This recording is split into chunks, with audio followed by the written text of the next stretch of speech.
Welcome to Java Programming Tutorial. In this tutorial we created an instance.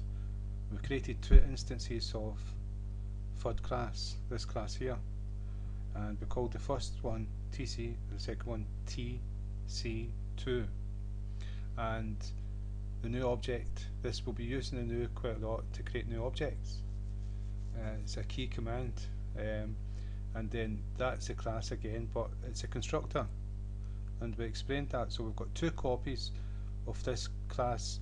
A class is like what do you call it again? It's like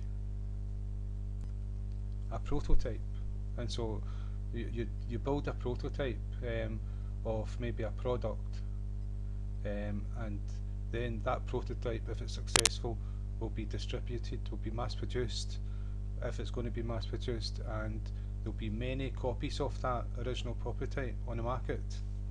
And so a class is like a prototype, and you make a copy of it, and so you can make as many copies as you want. And so what I done is I done two copies, 1, 2, and we'll make a third one. I'll just cut and paste it because I'm going to demonstrate something. So it's a, and we're going to call this number 3 TC3, and so that's 3 objects of that one class we've created. Now each one's got a copy of every single variable inside the class, and we've assigned different values to them. Each one has got a copy of all the methods, all the things to do with these in this class. So it's a copy, but each copy can do different things.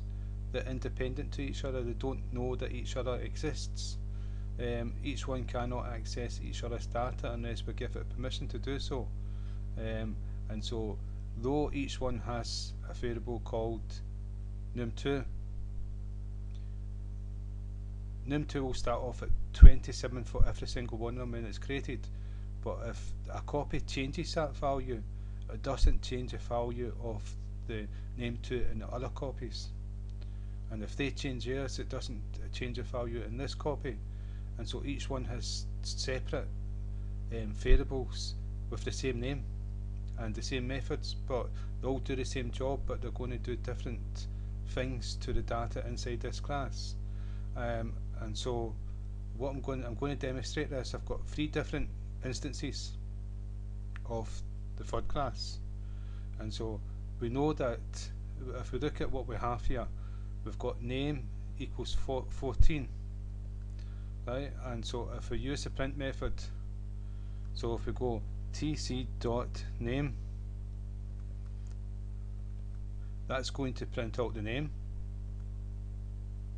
14, and the plus sign adds another string to what's getting printed out.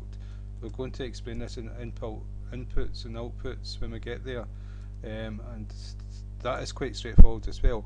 So what I've added to the 14 is a string with a space, and then I'm going to add something else to this to get printed out, and it's going to be tc2 dot name, and then I'm going to add another string with a space. Then I'm going to add tc3 dot name. Now that's the same variable in this class, but each one's got a different copy, and so I'm going to print this out, and it'll be 14, 14, 14, 14, 14, because that's what the constructor initialized name as when we created the object. But what I'm going to do is, to demonstrate, I'm going to change tc.name equals 33.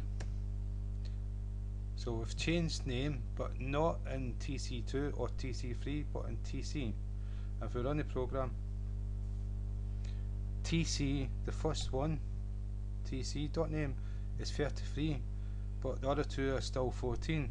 And to show again, what we can do is tc2, or tc3, just to separate them, name equals 76, and if we run a program, 33 is the first one, and 14 has the TC2 has not changed, its copy has not changed, but TC3 has changed to 46 because we made that. And what we're going to do with TC2 dot name equals TC dot name plus TC3 dot name and minus, we're going to take 2 away from the total answer, so we're going to add these two together, which is 109, then we're going to take 2, so it's 107. So there you go. So I hope that you can see by that when we're making the instance of an object, it's a copy, and we can make as many instances of that class as we want, and each one will have a separate, will have a copy of all the variables, data members, methods, but they're all independent of each other, and so you can, the changes in one will not affect the changes in the other.